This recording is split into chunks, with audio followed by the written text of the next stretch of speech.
Bismillahirrahmanirrahim. Alhamdulillah, alhamdulillahi wa kafa wa salamun ala ibadihi alladhina istafa. Amma ba'd, fa'udhu billahi minash shaitanir rajim. Bismillahirrahmanirrahim. Assalamu alaikum wa rahmatullahi wa barakatuh.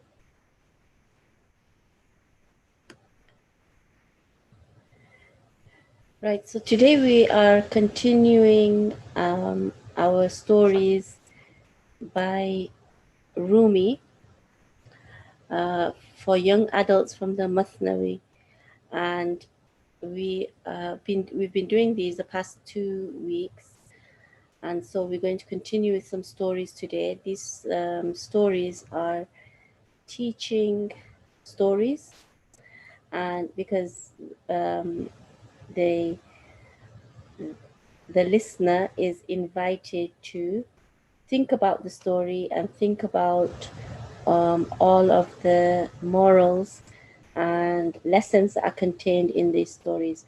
And even though they were written hundreds of years ago, they are still very much relevant today and very popular today. And especially for they are very good to think about things, because we're living in an age where we don't have to think, everything is presented to us, and we take things many times on face value. We don't have to analyze, um, and we don't have to really we are educated in this way as well, that we don't really have to look too deep into things, but we have to take it as it's being taught to us. So these stories, they are very important, that for us to um, look deeply into them, even though sometimes the stories can sound quite simplistic, or it's a very simple story, but usually there's a lot hidden inside it. There's lots of hidden depth. Bismillahirrahmanirrahim. So today, the first story I'm going to read is The Bait and the Trap. So one day, a hunter went into the wilderness to hunt birds. He wandered about and came upon a meadow where from a distance he could see birds flying about. He prepared his bird snare and tied the top to the trunk of a tree. Then he scattered grains of wheat and millet under the snare. That's a net.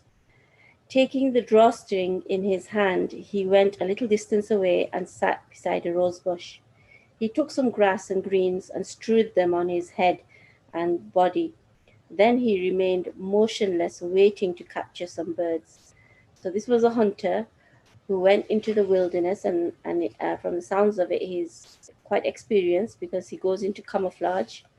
Right? What does he do to go into camouflage? He puts some grass and greens over his head, and he goes and sits a little distance away and is very, very still, because he knows that he has to be very still in order not to make any noise and no sudden movement, so that the birds will come.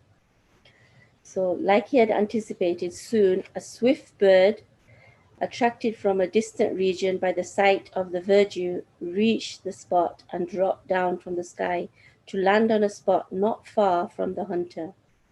The bird began to search for seeds and grain. As the bird grew nearer, the hunter sneezed. The bird understood from that sound that some person was near at hand. It looked about carefully. As soon as its eyes fell on the hunter, covered with grass, it spotted him for what he was. So it went away a little, then sat in front of the hunter and asked him, "Who are you, grass wearer? And what are you doing under the grass?" "Dear bird," replied the hunter, "don't bother me, and mind your own business. I am a pious, devout, and upright man, and I am not interested in worldly things. I have left the world and its people. I am humbling myself here. I am spending my time worshipping God." "That's something I haven't heard before," said the bird. "What does hiding under the grass in the middle of the wilderness to worship God mean? In my opinion, becoming a hermit and punishing oneself is not good. In order to worship God, it is not necessary to get under the grass and sit in a field. You can worship God in a city or a village or wherever you live. There you could be of use to other people. Have you come here in idleness to worship God under the grass? Haven't you heard? Worship is in but serving mankind. It is not in rosaries, prayer rugs, and coarse robes. So let's pause here a moment. So the hunter, because he doesn't want to startle the bird, and this must have been a time when birds could talk to men, it says, the bird says, "What are you doing here?" So the hunter says, "Don't bother me and mind your own business, because I've come here to worship and I'm just a pious, devout, upright person. And I'm humbling myself in front of God. That's why I'm sitting like this." So the bird, it knows that something is not right. So it says that, "Shouldn't you be where you belong in the city or in the village? Because you could worship God there too. You don't have to be hiding in the wilderness to be worshiping God. In fact, if you were in your place where you live, you could help more people there." So even a bird knows that, right? Even a bird knows that worshipping Allah is about being with the people and serving mankind, right? It's not in rosaries, that means your prayer beads, or prayer rugs and coarse robes, right? The best worship is done when you're serving mankind. So back to the story. The hunter says, "It is plain that you're an uneducated bird and don't understand people. People are very evil and don't let each other rest in peace. They lie, they cheat, they trick and oppress each other. All they think about is the life of this world and worldly goods. As for myself," the hunter went on, "I am very sensitive and I can't stand to see such things. I too have worked a lifetime and tried to do good to people. Now that I have grown old, I want to be by myself and think about the next life. The plants of the field are food enough for me. The leaves of the tree are sufficient clothing. How long can one think just of this world?" "What you say is true," replied the bird, "but you really aren't a wild animal of the open spaces. As long as he lives, a man must live with other men. If others are bad, you must be good. The good will learn goodness from you. Think about it. If goodness is being the way you are now, and everyone would like to run away from the world as you are doing, the affairs of the world will be crippled. A good deed is always that which can universally be done. What you are doing is not good, and it isn't worship. Worship is something anyone can do and should make the world better instead of bringing about its ruin."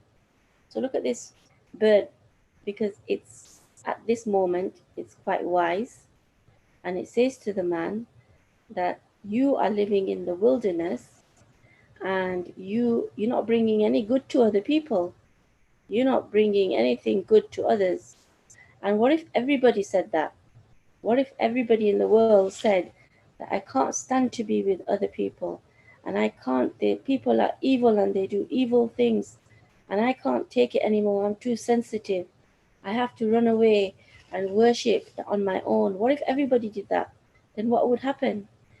And the bird said another very good point, which is that when there are good and bad people, then when the good people go out, then the bad will learn from them.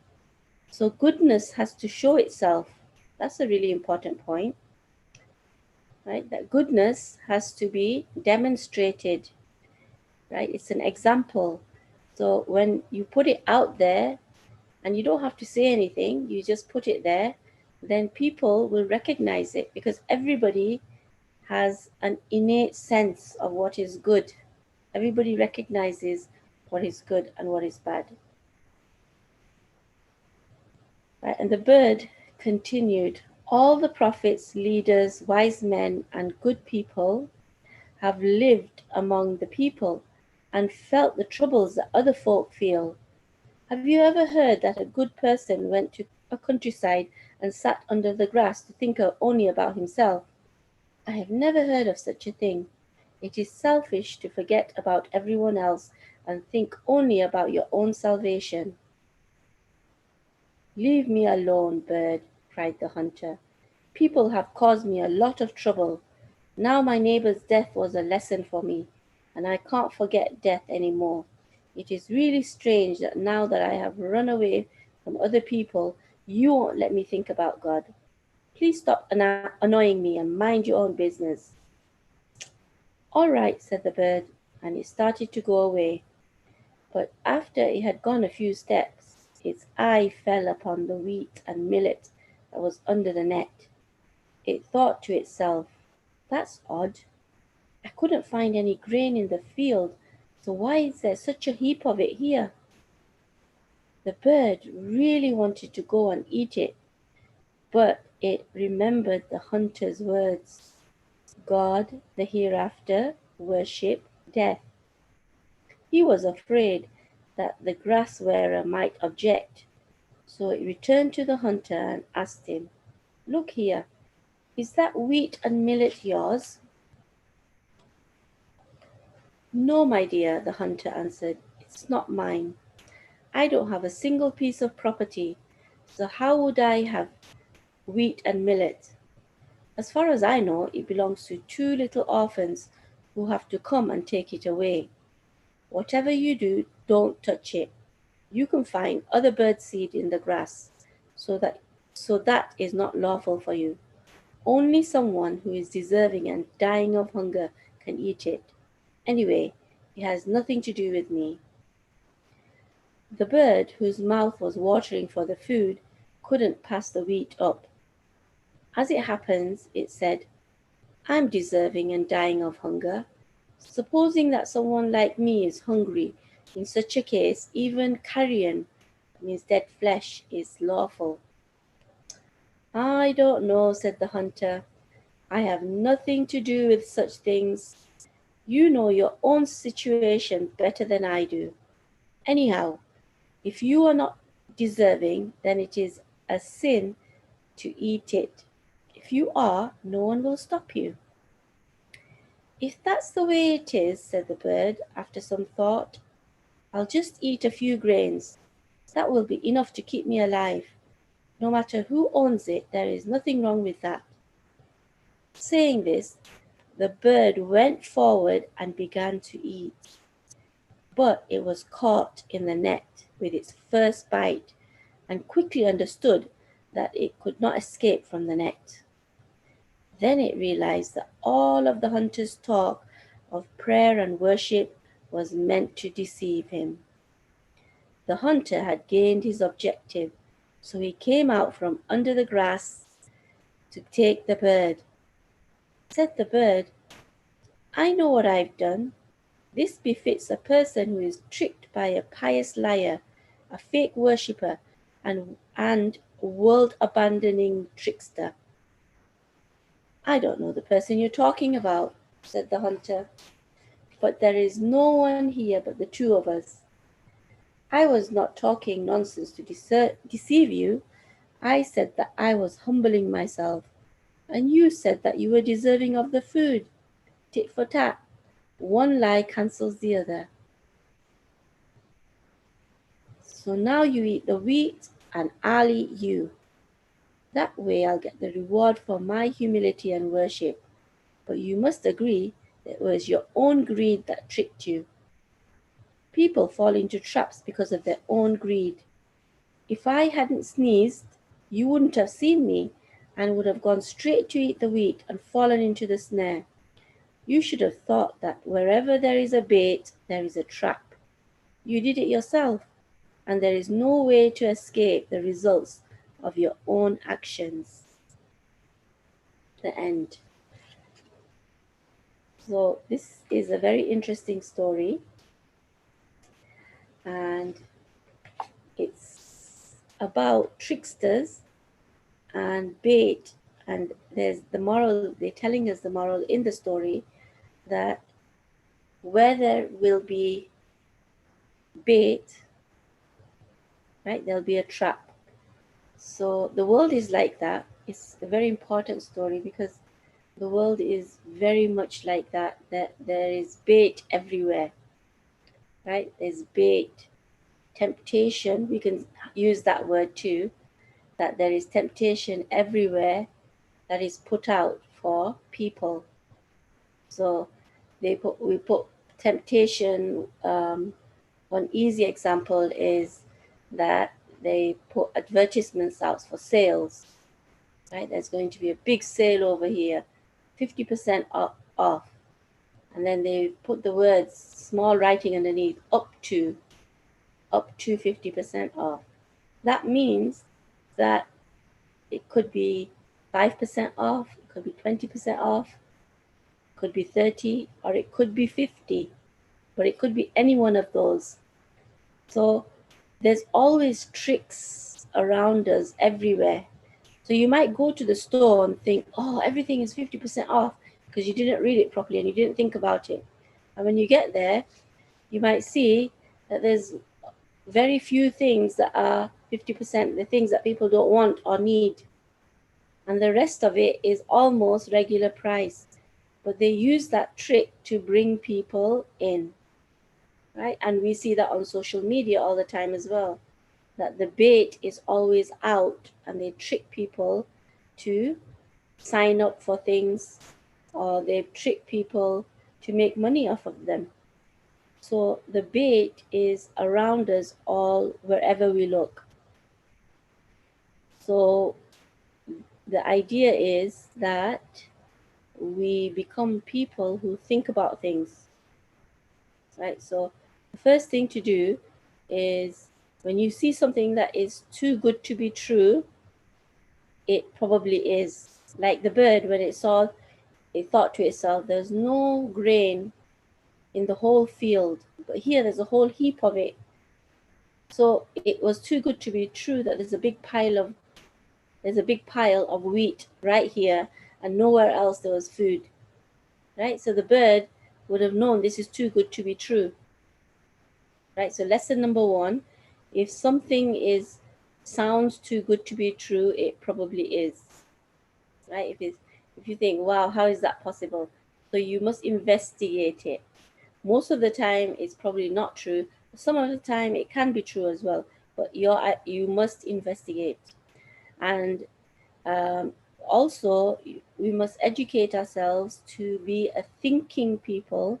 That means when we see something, we are able to analyze it, we're able to think about it from many, many different levels, right? Not just like, oh, I feel so sorry, and then we just run in and we don't even know what we're getting into. So, first, we should be able to step back and say, what is the origin of this? Where has it come from? What's the purpose of it? What's the objective of it? What are they trying to do? And why is it that they're putting it in front of the people? So there's lots of things that we need to ask ourselves. And so that an analytical mind is important. Not just that we use our emotions and we go in, oh, I feel so much compassion for these people, so I'm going to go and I'll just go, and you don't even know what you're getting into. So it's important that you think things through before you get into it. The other thing is, and these temptations, just going back to the bait is everywhere. For example, when we are um, taught, when people offer you something which doesn't cost a lot, right? Or they offer it for free, or sometimes they offer it for very little because there's an agenda behind it. So they might say, oh, we'll educate you, or we'll give you this. But then it comes with an indoctrination because they're trying to take your mind, right? Many people, they'll try to steal your soul. So again, we have to question where it's coming from and what the purpose of it is. And the, even people who entertain, right? We think entertainment is free, or we can watch this and it's so enticing and everybody's watching it. Everybody's going to watch this movie. We should all go to Naudzubillah. So when this is happening and we all run behind this, then it's like we are going into this hole. Yeah, the animals have holes in the ground, so everybody is running into the hole, and we are all following too. And you'll see Muslims doing this all the time. But we have to step back and look at things before we go following. So many times entertainment can rob us of innocence. Even children's cartoons and movies, and it's so enticing. And there'll be a big uh, before it comes out, there'll be a big trailers and advertisements, and then everybody gets caught up in the wind of it, and we don't even know what messages that movie is promoting, yeah, or that cartoon is promoting, or in long term what effects it's going to have on us, and especially on children. So these are all baits that we have to be very careful about. And one important point here is that if you see something new, and this is going to happen a lot now because we're entering into a new age, so we're going to see new things. Like you might be seeing, we're in a time right now that one thing starts and it hasn't even ended, and another thing will start. So we constantly, like, kind of um, on our uh, moral tiptoes because we don't know what to do. Yeah, we've not even finished one thing, and we like thrust into another thing and then another thing. So at that time, it's important, and this is one of the Prophet ﷺ strategies, is that we pray about it. First of all, we pray about it, right? And we ask Allah subhanahu wa ta'ala for guidance. And then the second thing is that we do shura about it. We should always consult people, right? We should consult people. And I'm talking to young people and older people, whoever's listening, we should always consult one another, because this is a sunnah of the Prophet ﷺ. So when we consult, we will get a second opinion and a third opinion. And maybe we going into something very strong, and we think, oh, I am right and I must do this, and then we'll write it out or send something, and then we find out that we're wrong, right? We were wrong in this, but it's too late then. So before we do something, we should consult with people so that we get a second and a third opinion, because our brains think in one way. Everybody's brains think in different ways. When we consult with others, especially people who are wiser and more experienced, then you are using their brain and you're getting a different perspective. Then you can consult with a third person too. It's like if you have, na'udhu billah, a person has a very serious sickness, and they go to one doctor, and the doctor says, well, we have to operate.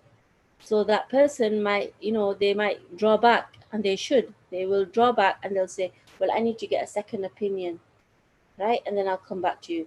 And then they might not be satisfied with the second opinion, and they say, I need to get a third opinion, which is fine, because it's your body, it's your health, it's your life. So you can get as many educated opinions to make a informed decision. So that goes with this story as well, that is very important to consult with others, right? And especially when you are new to the world, like if you're a young person and you go to college, and sometimes we hide what's happening, right? This is not good, because when we hide, what can happen, and other people don't know what's going on, and it can lead, one thing can lead to another, and it can lead you into a lot of trouble. So it's better that you get into the habit that before you do anything, you consult with others, that, is this a good thing? Does anybody have any opinion about this? So that way you will get different, and inshallah, by doing this and just the barakah of doing the consultation, you will reach uh, a good place and a good result, inshallah.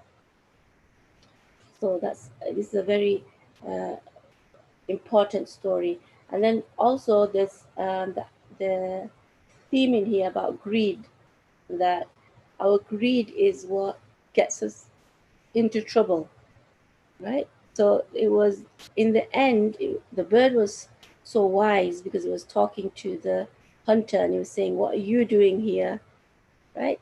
So even wise people, their greed can bring them down. Anybody, greed can bring anybody down. You don't have to be stupid for greed to bring you down. Like the bird was telling the hunter, and he was saying, you should go and worship where the people are, and that's where you belong, etc., etc. But in the end, it was the bird justified eating the grain and saying that, I am deserving of it, even though in the bird's heart it knew that this is very unusual. Why is this grain over here? So that gut instinct was there. So for us too, when there is a gut instinct, when something is telling us that this is not right, so we should listen to that, right? First, don't ignore it. These are warning signs your body is giving to you, and your body is very intelligent. It's going to be able to detect all of these things, right? So it's going to send signals to your brain that, this is not, there's something off here, and um, I need to move away, and I need to make an informed decision. So I don't need to make a decision right now. Yep. So that's the first thing. And the greed part is that, um, this the bird, even though it was telling the man that, you should be worshipping where people are, which is very true. We don't need to go to the forests and to worship. It's more rewarding to worship amongst the people, even though when you amongst the people, you might have more trouble, right? People might give you more trouble. They might cause you a lot of stress, but to live amongst the people and worship, and to give goodness, to show your goodness, so that other people can learn from it, that is more of a worship than going into the wilderness and worshiping. So the bird was the wise on that. He was such a wise bird telling the hunter all of this stuff. But when it came to his own self, then its greed is what brought it down. So this also tells us that human beings, we can give very good advice to other people, right? When we looking at other people's situations, and we can have very wise words, and it should be done like this, and it should be done like that. But when it comes to ourselves and to implement it, it's a different matter. So there's that level in this story too, that we need to we really do a lot of self-analysis. That means we should look at ourselves, and we have to be. It's easy to tell other people what to do, but we should become very what is called jihad fil nafs. That means that you fight your own nafs, you fight your own self, so that your self becomes disciplined, right? So your self becomes disciplined, and um, just like this bird, it was taken in by its own greed, and it fell because of that, and it fell into the trap. But we have to analyze ourselves. See, it's very easy. Our eyes are looking out, so it's easy to look at other people and criticize other people. It's more difficult to look at yourself and criticize yourself. But that's what we should be doing. We should be looking at our own selves. What is my state? Where am I? And what do I need to do? Right? So there's lots of lessons just in that one story. Right? The next story is called The Gardener's Strategy.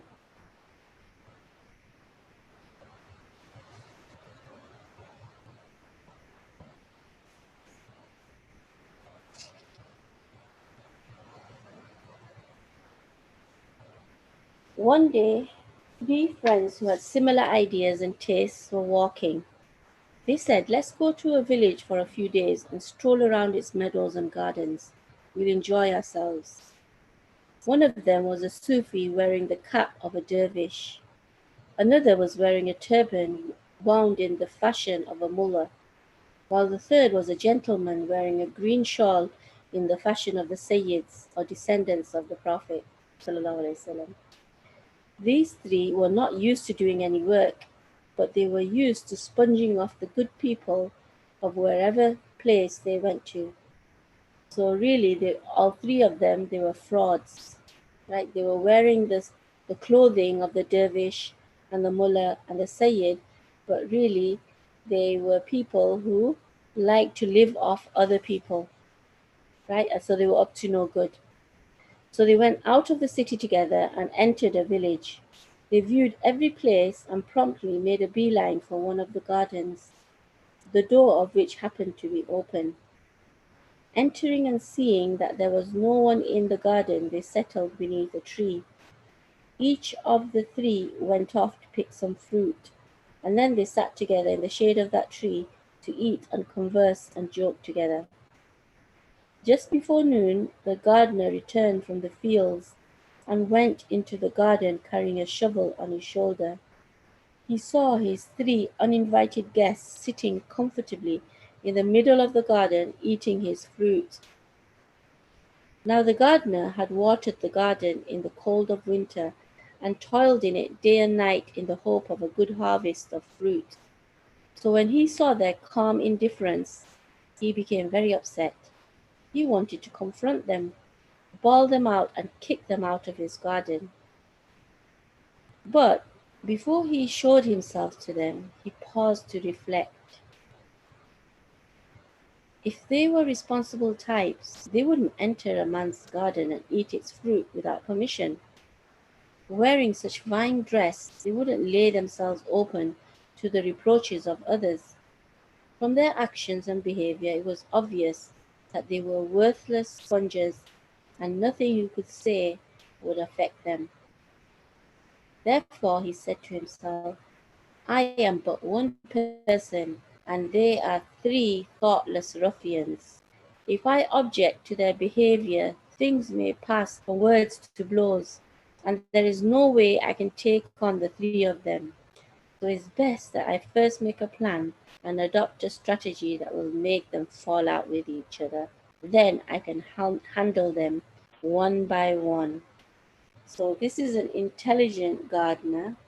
First of all, he's very angry that they entered his garden, right? And they were eating his fruit without permission, but he didn't react straight away. So this is a good thing to think about. Look at how he's going to handle the situation, because what he could have done is he could have gone to them straight away and and lost his temper and told them to get out of his garden. But they were three, and they were young men, so they could have turned on him and harmed him, right? So he didn't react, right? He is not reacting. So this is a story about reactions. So he's saying, he said, therefore, he said to himself, I am but one person, and they are three thoughtless ruffians. So he sat and he thought about this. Back to the story. The gardener made up his mind and laid down his shovel. He picked a bunch of grapes from a vine and approached them with a smiling face. Welcome, welcome, how are you? They replied to his greeting. Since they knew they had done wrong, they were surprised at the warmth of the gardener's greeting and didn't know what else to say. The gardener went closer and sat on the ground near them and began to talk. Yes, sir, this is incredible. I was lonely today and bored, and God sent you here to be my company so that we could talk together. Well, how are you? They said, Praise be to God, not bad. We too wanted to see you. We felt it in our hearts. Again, you are very welcome, the gardener said enthusiastically. But this won't do. You didn't bring any rugs or blankets to make yourselves comfortable. You have a high regard for guests here. While he was chatting in this way, he was looking them over carefully and saw that the Sufi dervish was the most worthless of the lot. So he turned to him and said, Friend, I'm very tired, but there's a big carpet in that room at the side of the garden. If it's not too much trouble, please bring it over here so that you can spread it and sit comfortably upon it. Then I'll think about lunch. The Sufi got up and went to bring the carpet. While the Sufi was away, the gardener bent his head to the Sayyid and the Mullah. Brothers, I have taken a liking to the two of you, because one of you is a learned mullah who frequents mosques and prayer niches, and the other is a descendant of the Holy Prophet ﷺ, and a crown on our heads. I am your servant. But I don't understand, he went on, why you two worthies have brought that idle, lazy, freeloading Sufi dervish with you. He has no claim on me. If he were not with you, you two could stay here a week or however much you wanted to. I would be your host, on the condition that I throw that lazy good for nothing out of the garden. Then we can all enjoy ourselves. The gardener's tempting proposal impressed the men. They decided that it wasn't a bad idea at all. You're right, mister, they said. We haven't been happy with that dervish either. He forced us to let him accompany us. So when he returns, you can do with him as you like. He's nothing to us. Very good, said the gardener. I'll take care of him right now. Then they sat silently until the dervish returned with the carpet. Then the gardener said to him, Look here, dervish. I've known this Sayyid and this mullah for a long time, and I am happy to have them as my guests. But to tell the truth, I don't care much for Sufis and dervishes. You'd better think about going elsewhere. Take a few apples and go away in peace. Go somewhere else. God will give you your food in another place. Seeing that things were going against him, the dervish looked at his friends and saw them lowering their eyes to avoid his. They remained silent and made no move to support him. There was nothing for him to do but nod his head and say to his companions, Very well, I'll go. It's obvious that you have come to some agreement amongst yourselves. But the way I see things, you'll get little good from this garden and that gardener out of this betrayal of friendship. The mullah and the Sayyid replied, This isn't any of your business any more. The dervish turned away and left the garden. Seeing that his plan had worked very well indeed, the gardener jumped up, grabbed his stick, and ran after the dervish. Catching him at the wall of the garden, he snarled at him, You low-life! Have you no shame? You enter a man's garden without permission and eat his fruit without paying. Which teacher or spiritual guide ordered you to freeload off of people? Get away from here as fast as you can. If you don't, I'll summon the villagers and will teach you a lesson that you won't forget as long as you live. Then the gardener used his stick on the man until the dervish fled as fast as he could. After the gardener used his stick, the gardener had finished his work with the dervish. He returned and said to the two remaining, God willing, you'll forgive me. I didn't want to beat him at first, but when he started to talk back and use bad language, I decided to teach him a lesson. Anyway, now we three can enjoy ourselves. He sat down with them and lit a pipe and began to smoke it while he thought, There are still two of them, and I can't take them both on by myself. He resumed his conversation, saying, It's nearly noon and it's time to think about lunch. The Sayyid and the Mullah said, No, dear uncle, we've eaten a lot of fruit and aren't hungry. We don't want to impose upon you. You really don't need to have any lunch. The gardener turned to the Sayyid and said, Lord Sayyid, I am the sacrifice of your ancestor. Our house is not far, but the noisy children won't let a man take a nap after lunch. It's better that since you are the youngest, you go to my house and tell them that the gardener says we are three persons. Tell them to give you our lunch. Bring whatever they give you here, and we'll eat it together. The house is not a long way off. Go left at the second lane, knock on the fourth door on the right-hand side, and say that you have come from the garden. The gardener knew that there was no one in the fourth house of that lane. Taking his green shawl, the Sayyid left to bring the lunch. Then the gardener moved closer to the mullah. Look, dear friend, the gardener said, I have no problem with having a good, respectable man such as yourself as my guest for a few days, but we should be fair about it. I am a hard-working gardener, and you are a hard-working religious teacher. You teach the rules of prayer and fasting to the people. We have an obligation to you. Indeed, I feel indebted to you. But that Sayyid is something else. Besides winding a green shawl around his head, what else can he do? What is his benefit to the people that he should be such a professional freeloader? And it isn't certain that he really is a descendant of the Prophet. Maybe his green shawl is a lie. Such persons give the Prophet and Imams a bad reputation. When did the Prophet ﷺ ever say that his descendants should eat without paying? Your friendship with such people lowers you in the people's esteem. When he comes back, I want to give him a piece of my mind. Please let me set matters straight between him and me, and I'll send him on his way. Then your Excellency can spend 1 month during the heat of summer here. I can learn some rules of religion from you, and you can relax. You see, I can understand why I should make you my guest, but I don't know what right that Sayyid has to stay in my garden and ruin my life. The mullah, eager for the 1 month's hospitality in the delightful garden, said, "You are right, but of course." "There are no buts," said the gardener. "You don't do anything. I'll arrange things myself."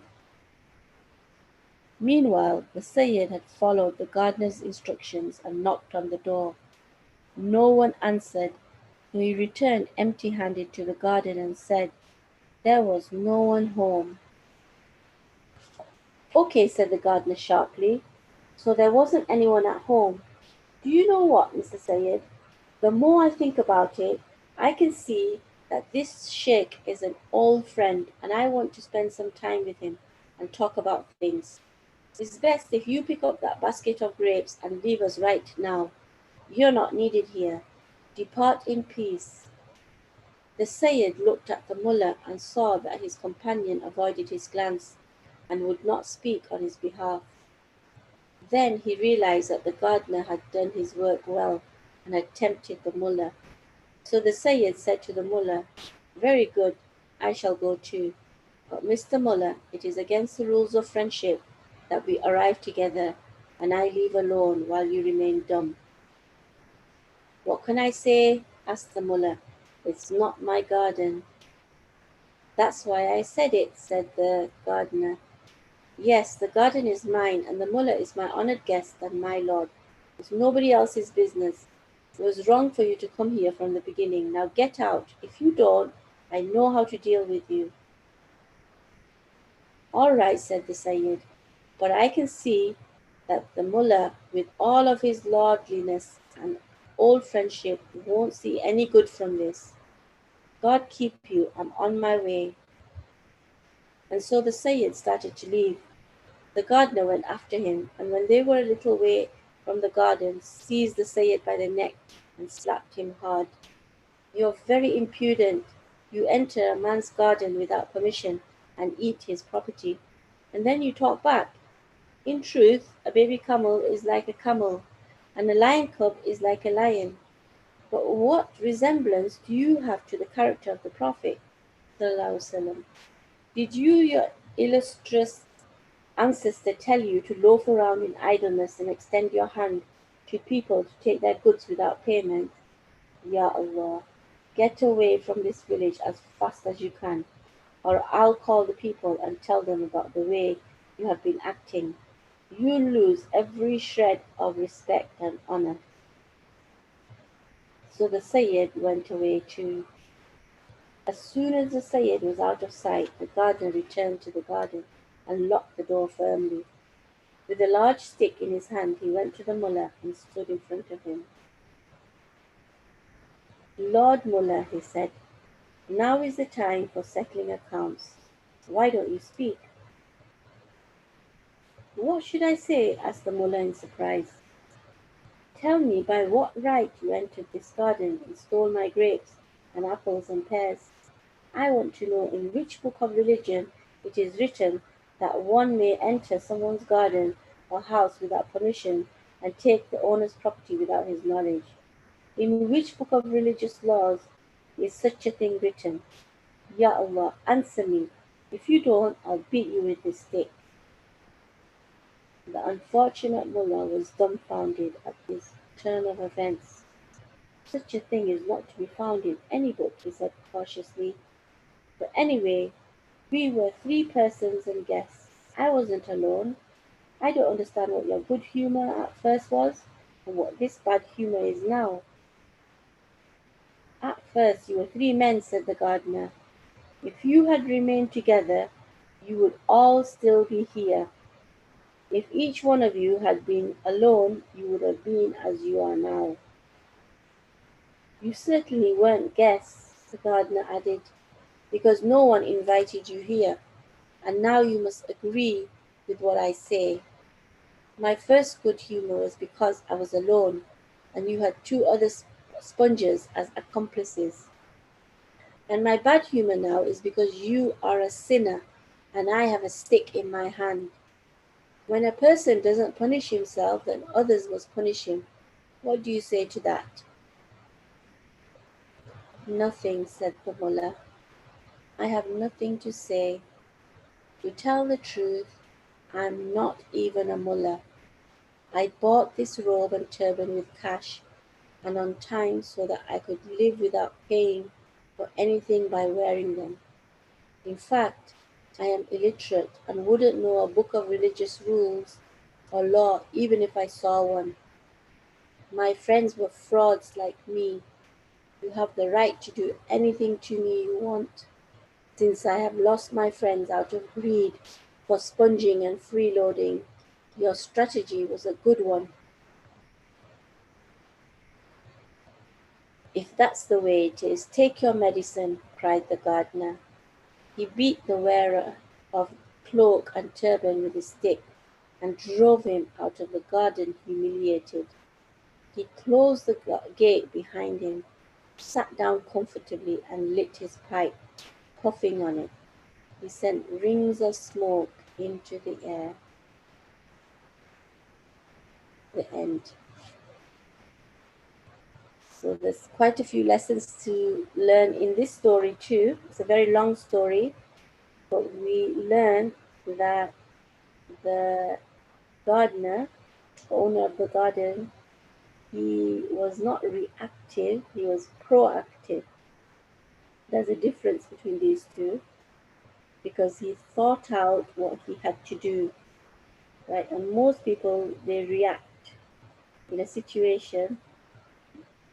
Few people, unless they're trained, they will be proactive.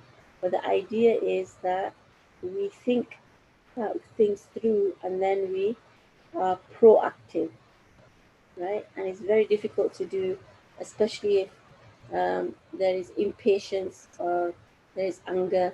It's a difficult thing to do, but it's something that we can train ourselves to do. And the gardener, this is how he gets rid of all three of them. And we also learn from the story that there are many frauds in the world, that not everybody who's wearing fancy clothes or respectable clothing is respectable, right? It's a very important thing to learn. So the image is not everything. Today, everybody is about the image, right? We create images. Like it's so important that people have to create an image. Before, the image was kind of just, it kind of happened, right? Depending on what that person was trying to do. But now, before you do something, the idea is that the image is created, right? There's a whole industry in that, in creating an image and branding. So this story tells us that just because somebody is wearing a certain type of clothing, or they are they're presenting them in a certain way, doesn't mean that they're authentic. So again, this goes back to looking at, examining and finding out what is authentic and or not. So somebody who might come in the judge's robes, right? Or somebody might even come in uniform, and you could be tricked by that person.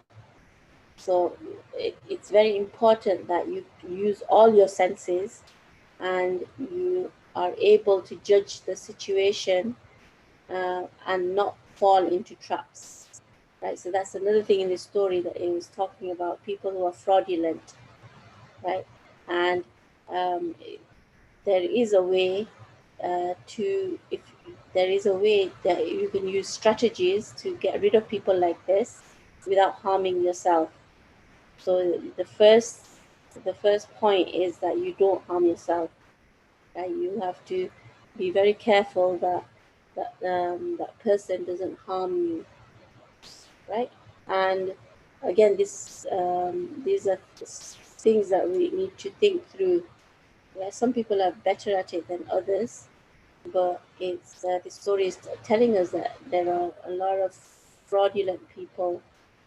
This can be for young people. This is very true, that you might be chatting to somebody online, or you go into a chat room, for example. Right, this happens quite frequently too, and somebody might come online and they're talking to you very nicely, and they might, they ask you who you are, so you tell them, and you say you're 12 years old, or you're 16 years old, and you're a girl, you're a Muslim, and then that person might respond, oh wow, I'm 16 too, what a coincidence, and I'm a girl, and and they start talking to you like this, and many times it has turned out that that was not true, right? The people have been uh, they've been taken in, and some people have even been harmed by this. Right? There's some girls. Been incidences of girls chatting to who they thought were other girls, but really they were old men, right? And then they call them out to meet them. So when they start chatting like this, they'll say very complimentary things. Oh, you're so good looking, and this that, and they even put up fake photos. So this online world is very, very deceptive. Yeah. And because we're living more and more online, unfortunately, people are getting so detached from reality, and they're going online. Then, so we have to learn the rules, right? We have to learn the rules of engagement. That means the rules of that territory. And there is a lot of deception online. What people tell you in chat rooms, and what people tell you when you start chatting to them, it may not be true at all. Just because you met that person and they're so nice, and they're telling you such complimentary things, and you think, wow, she's so nice, and you start talking to that person, and slowly they get your trust. And then once they got your trust, they ask you to do things, and maybe at first they'll ask you to do very small things, and then they'll get their trust more. You start to trust them more and more, and then maybe they lead you into something which is very disastrous. So this thing is very important, that we are observant, and we again, it's very important to talk to people, to always get second and third opinions, and there are no secrets like that. Especially when somebody tells you to say that, oh, we have to keep a secret, right? Or they say to you that you shouldn't tell anybody about our friendship because it's a secret friendship. Then then the warning sign should go out. Why should it be a secret? Right? There must be something wrong. Yeah, and if your heart is telling you there's something wrong, then there probably is. So don't get caught up with things like that. And this can happen with money too. There's so many scams that have happened recently, where people will say, oh, this is a secret thing, send us this much money, and you'll get this much from us. There's secret inheritance that's waiting for you. So there's all kinds of scams out there. And this is why today's lesson, what we've learned today basically is, um, when we see something like this, first of all, use your intelligence, look at it from different angles. Then you can pray about it, right? Ask Allah to guide you. Always ask Allah to guide you before you take any steps. Yes. If you need to, pray 2 rakahs and make the dua and ask for guidance. And as soon as you do that, the barakah of it will come. And then the third thing we talked about is always consult with others, even if it's a small matter. Even if you think, oh, I don't need to ask people. And especially These days, we taught, our educational system teaches us that, oh, we're very independent. We don't need to ask people. We can make choices ourselves because we're free. Well, this is not really a freedom. It's a fake freedom, right? If it leads you into danger, it's not a freedom at all. It's actually a fallacy. So the third strategy is always consult with other people, talk to other people, confide in others, ask for their opinion, and don't do things yourselves, otherwise, you can lead yourself into a lot of danger. We're going to end here today. I hope you like the stories, and I will see you again next week, inshallah. Assalamu alaikum wa rahmatullahi wa barakatuh.